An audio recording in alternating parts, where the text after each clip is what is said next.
ท่านสมเด็จอัครมหาเสนาบดีเดโชฮุนเซนแขกผู้มีเกียรติสื่อมวลชนที่เคารพรักทุกท่านนะครับวันนี้ผมในนามของรัฐบาลไทยคณะรัฐมนตรีไทยประชาชนคนไทยนะครับมีความยินดีอย่างยิ่งที่จะต้อนรับท่านสมเด็จฮุนเซน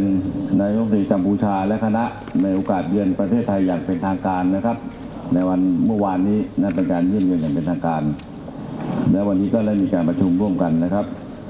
หลังจากมีการว่างเว้นมาแล้วประมาณสัก12 ปีครั้งนี้เป็นครั้งที่2แล้วท่านมาเมืองไทยครั้งแรกในเมื่อ10 ปีที่แล้วครั้งก่อนเนี่ย10 ปีที่แล้วนะครับวันนี้มา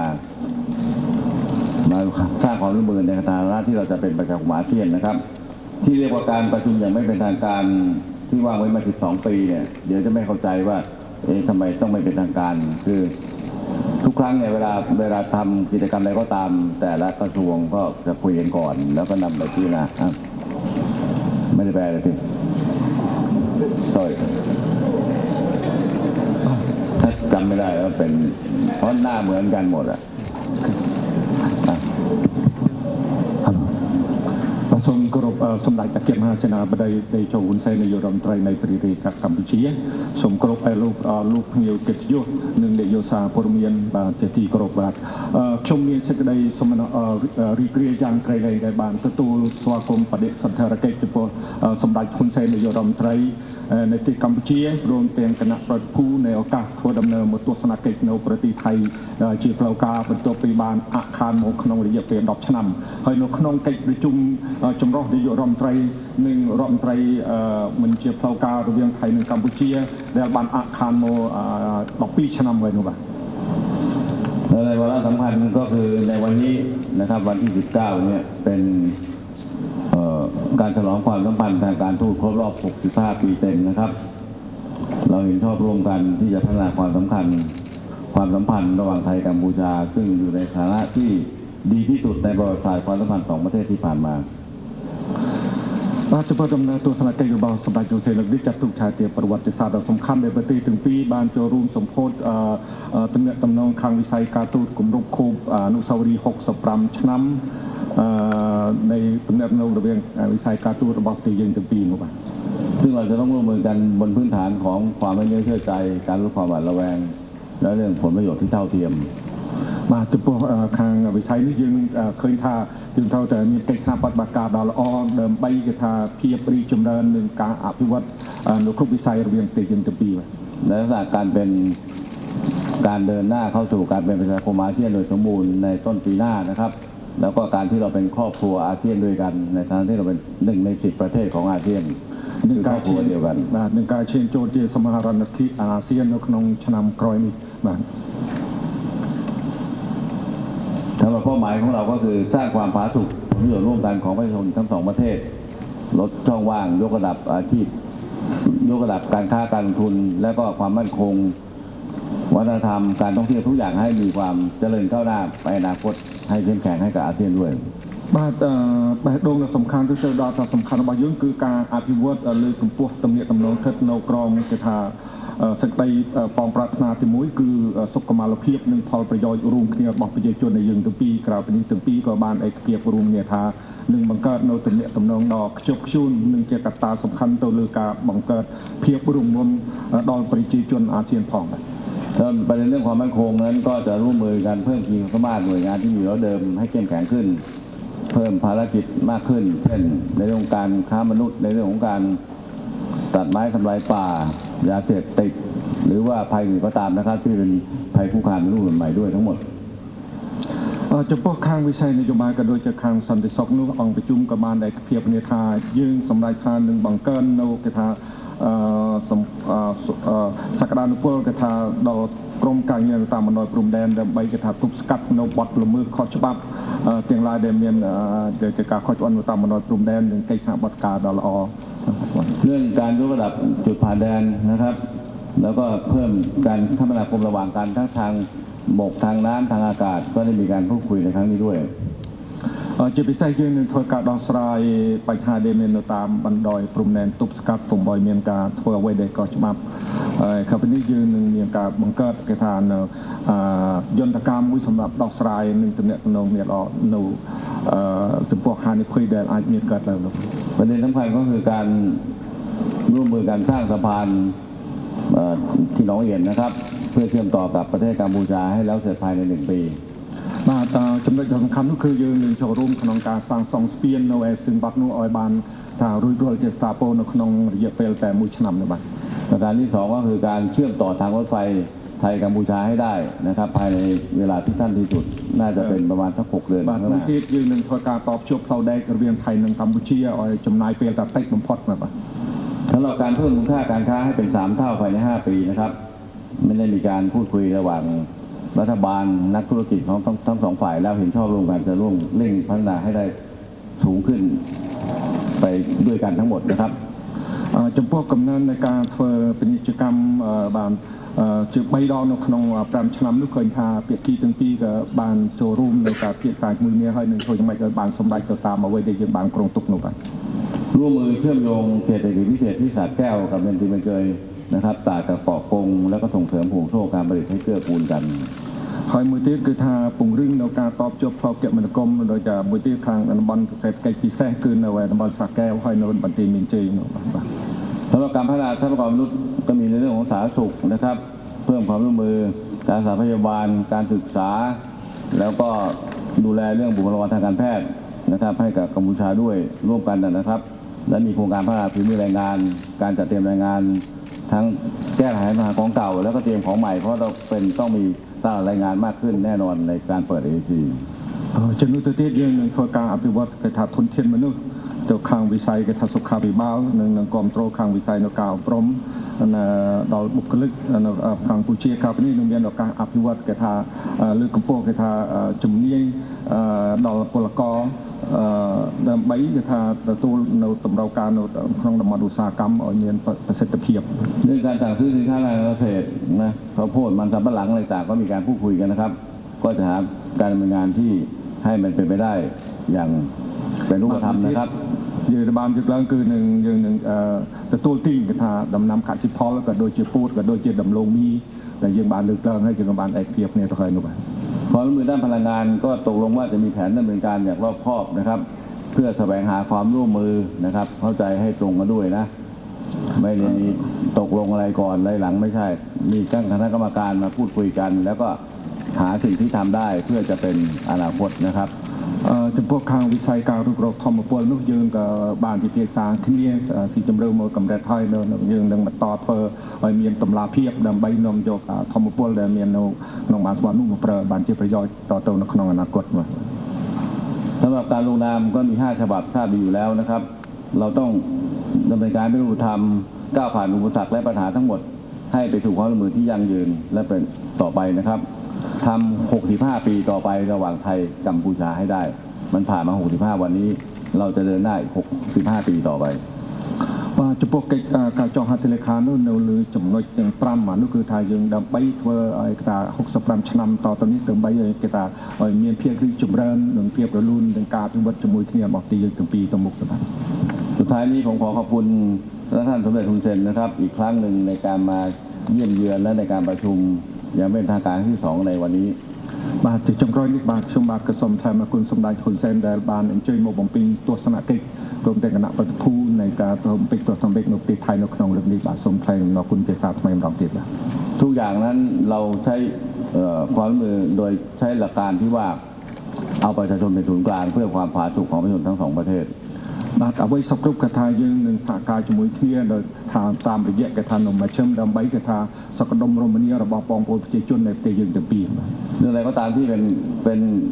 ที่จะต้องเกี่ยวข้องกับทางด้านกฎหมาย ก็ทางรัฐบาลไทยก็จะได้เข้าพิจารณาในครม.ให้มันถูกต้องด้วยนะครับ ถึงเรียกว่าเป็นการประชุมไม่เป็นทางการวันนี้มาหาแนวทางหารายได้และอะไรที่ต้องเข้าครม.ก็ไปเข้านะครับ បាទអញ្ចឹងក៏ថារាល់ចំណុចដែលយើងបានភាសាគ្នាហើយនោះដែលជាប្រយោជន៍ដល់ទីយើងទាំងពីរខាងភាគីថៃនឹងបាននាំយកក្លឹបសារទាំងប្រមាណទាំងអស់នេះឆ្លងកាត់គណៈរដ្ឋមន្ត្រីនេះហើយដែលគេហៅថាកិច្ចប្រជុំគេថាក្រៅផ្លូវការប្រជុំហើយយើងត្រូវឆ្លងកាត់គណៈរដ្ឋមន្ត្រីដើម្បីពន្លឿនការងារនោះឲ្យបានសម្រេច นอกจากรัฐบาลแล้วก็ยังมีท่านนำพานักธุรกิจมาด้วยเยอะแยะนะหลายเกือบ100 คน100 บริษัทนะของเราก็มีการพูดคุยไปแล้ว อันนี้เป็นความก้าวหน้ามีการลงนามไปแล้วนะระหว่างนายกสมาคมอะไรธุรกิจไทยกัมพูชา បាទក្រៅពីសម្ដេចបានដឹកនាំគេថាគណៈរដ្ឋមន្ត្រីមួយចំនួនហើយនោះក៏បានអមដំណើរដោយគេថាធុរជនរបស់កម្ពុជាដល់ល្បីល្បាញមានចំនួនជាច្រើនជិត100នាក់ក៏បានមកចូលរួមនៅក្នុងកិច្ចប្រជុំនៅដែរហើយម្សិលមិញក៏មានពិធីចុះហត្ថលេខាដ៏មានសារៈសំខាន់ជាច្រើនក្នុងថ្ងៃម្សិលមិញនេះที่ท่านมาครั้งนี้ท่านพูดกับผมวันหนึ่งว่าท่านเอาความรักความห่วงใยจากคนกับประชาชนกัมพูชามาฝากผมฝากคนไทยด้วยเช่นเดียวกันผมก็ฝากท่านกลับไปเป็น2 เท่ามากกว่า2 เท่า3 เท่าเดียวมากกว่าอะไรเพิ่มมูลค่าการค้าขายระหว่างกันสัก100 เท่าแล้วกันបាទចឹងគេថាដំណើរទស្សនកិច្ចនេះសម្ដេចក៏បានគេថាប្រាប់ខ្ញុំថាបានដឹកនាំគេថាពុំនាំនៅសេចក្តីស្រឡាញ់រាប់អានមកជូនលោកនាយករដ្ឋមន្ត្រីថៃខ្ញុំក៏ដូចគ្នាដែរក៏សូមជូននៅសេចក្តីស្រឡាញ់ស្នេហាជូនដល់កាន់សម្ដេចនិងប្រជាជនកម្ពុជាទ្វេដង3-4 ដងទៅបាទក៏ដូចជាការបង្កើនកំណើនខាងវិស័យការជួញដូរពាណិជ្ជកម្មរបស់យើងក៏មានកំណើនគេថាច្រើនដងទៅបាទขอบคุณอีกครั้งนะครับขอให้ท่านเดินทางกลับโดยสวัสดิภาพด้วยបាទក៏សូមថ្លែងអំណរគុណជាសាមហើយម្ដងទៀតសូមសម្ដេចនឹងគណៈបព្វធ្វើដំណើរទៅមានភូមិនិវត្តប្រកបដោយសុវត្ថិភាពគ្រប់គ្នាបាទសូមអរគុណเมื่อสักครู่ที่ผมเดินไป2 ท่านเมื่อกี้นี้ไม่ได้ไปหาเลยไปเข้าห้องน้ำថាមួយនេះគឺជូនសម្ដេចទៅបន្ទប់មួយនោះអត់មានទៅចរចាគ្នាភាសាគ្នាទេគឺទៅបន្ទប់ទឹកបាទសូមជម្រាបបានជូនផងអូខេ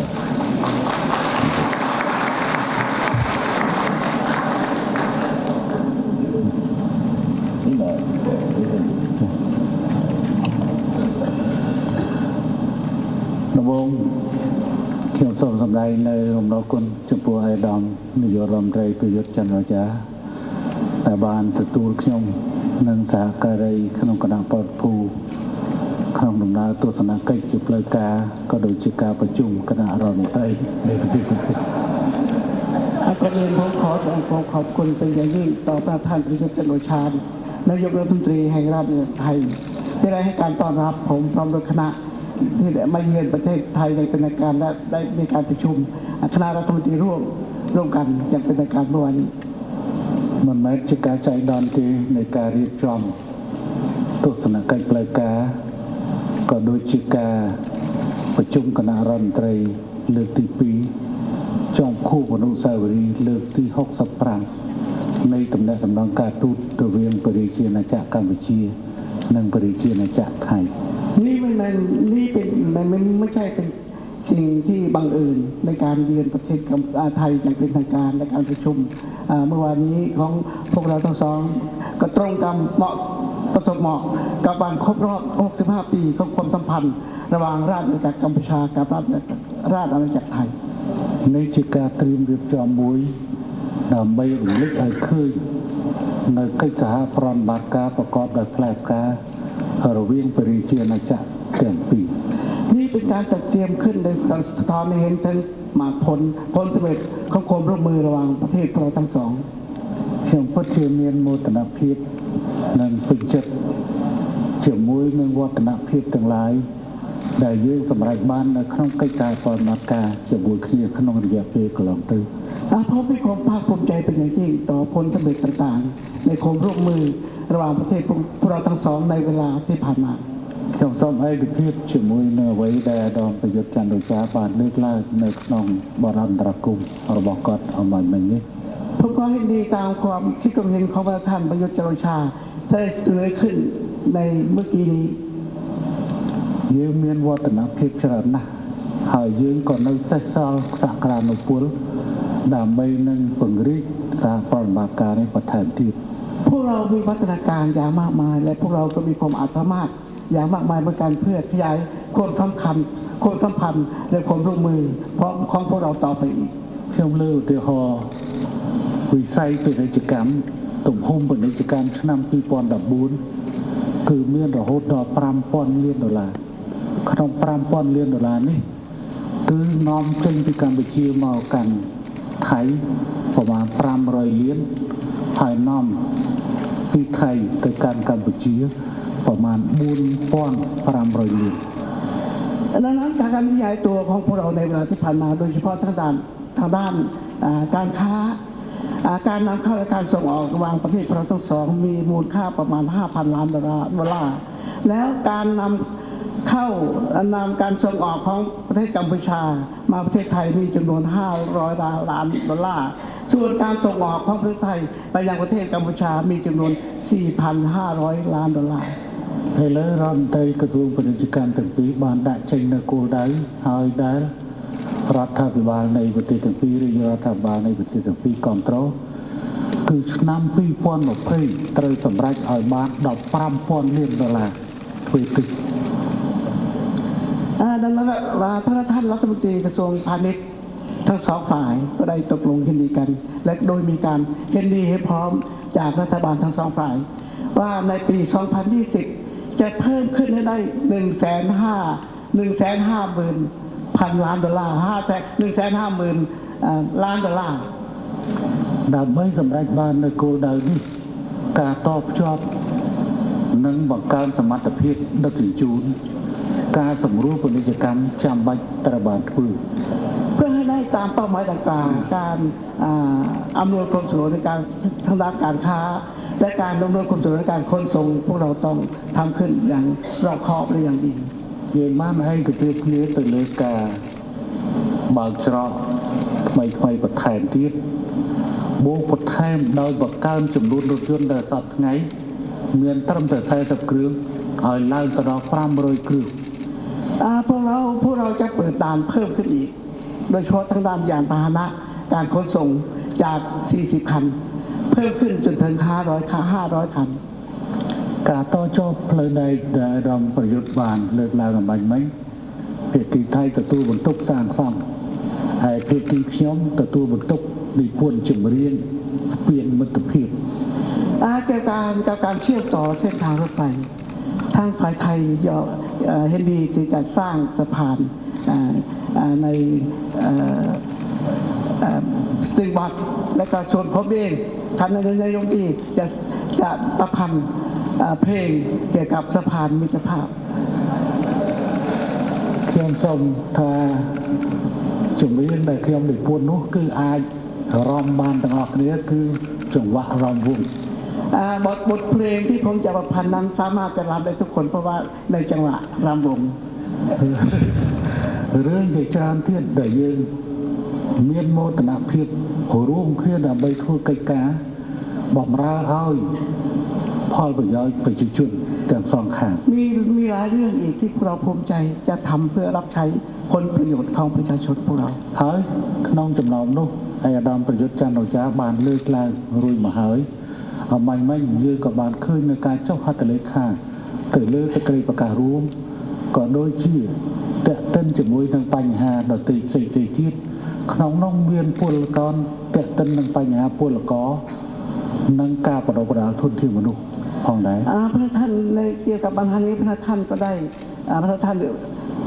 ประยุทธ์จันทร์โอชาก็ได้กล่าวมาแล้ว และได้สะท้อนให้เห็นถึงการเซ็นสัญญาในข้อตกลงต่างๆที่พวกเราเคยที่พวกเราได้เซ็นสัญญาร่วมกัน แล้วก็ร่วมถึงการเกี่ยวกับคนงานแรงงานที่จะมาทำงานกับในประเทศไทยของกัมพูชาที่จะมาทำงานที่ประเทศไทยด้วย ម្យ៉ាងទៀតខ្ញុំក៏សូមយកឱកាសនេះដើម្បីថ្លែងអំណរគុណចំពោះរាជរដ្ឋាភិបាលថៃនិងប្រជាជនថៃដែលជារាជការតែងបានផ្ដល់នៅជំនួយឧបត្ថម្ភសម្រាប់ប្រជាជនកម្ពុជា เพื่อโอกาสนี้ผมขอแสดงความขอบพระคุณอย่างยิ่ง ต่อรัฐบาลแห่งราชอาณาจักรไทย และประชาชนชาวไทยที่ได้ให้ความสนับสนุนและช่วยเหลือประชาชนกัมพูชาตลอดมา និងជាពិសេសថ្លែងអំណរគុណចំពោះព្រះអង្គម្ចាស់ស្ត្រីមហាចក្រីសិរិធនដែលព្រះអង្គតែងតែបានគាំទ្រនៅគម្រោងការនានាទាក់ទងនឹងការបណ្ដុះបណ្ដាលធនធានមនុស្សនៅកម្ពុជាក៏ដូចជាការបណ្ដុះបណ្ដាលធនធានមនុស្សនៅឯប្រទេសថៃ เพราะตอนนี้ก็ถือโอกาสที่โดยเฉพาะอย่างยิ่งขอพระคุณอย่างสูงต่อพระสมเด็จพระเทพที่ตอนเวลาใดก็พระองค์ก็ได้ชนไทยช่วยให้ความกรุณาช่วยเหลือแก่การในการสร้างทรัพยากรมนุษย์อยู่ที่ประเทศกัมพูชาและอยู่ราชอาณาจักรไทยด้วย ហើយក៏សូមជូនព័ត៌មានចំពោះអស់លោកអ្នកផងដែរថាការប្រជុំគណៈរដ្ឋមន្ត្រីទាំងពីរលើកទី3 នឹងប្រព្រឹត្តទៅនៅប្រជាណាចក្រកម្ពុជាតាមពេលវេលាសន្តិរដ្ឋដែលឯកឧត្តមប្រយុទ្ធច័ន្ទអូចាបានទទួលរួចហើយនៅឆ្នាំក្រោយ พร้อมกันนี้ก็ขอประกาศเรียนพระท่านทุกท่านให้ทราบว่าการประชุมคณะรัฐมนตรีร่วมครั้งที่ 3จะจัดขึ้นอยู่ที่กรุงพนมเปญและพระท่านประยุทธ์จันทร์โอชาก็ตกลงว่าจะไปร่วมประชุมนี้แล้ว ជួយពរទាំងអស់គ្នាមានជោគជ័យហើយសូមអរគុណជាមួយនឹងការទទួលបដិសណ្ឋារកិច្ចដ៏រាក់ទាក់ប្រកបដោយមិត្តភាពនិងភាពកក់ក្ដៅក្នុងឋានៈជាប្រទេសជិតខាងនិងជាបងប្អូន ก็อวยพรให้พระท่านทุกท่านจงมีพลานามัยสมบูรณ์และประสบกับทัศนะและขอแสดงความขอบคุณต่อการต้อนรับอย่างอบอุ่นอย่างดีที่สุดต่อครับของพวกผมที่ได้มาเยือนประเทศไทยในโอกาสนี้ ขอบคุณ ขอบคุณครับอีกครั้งครับ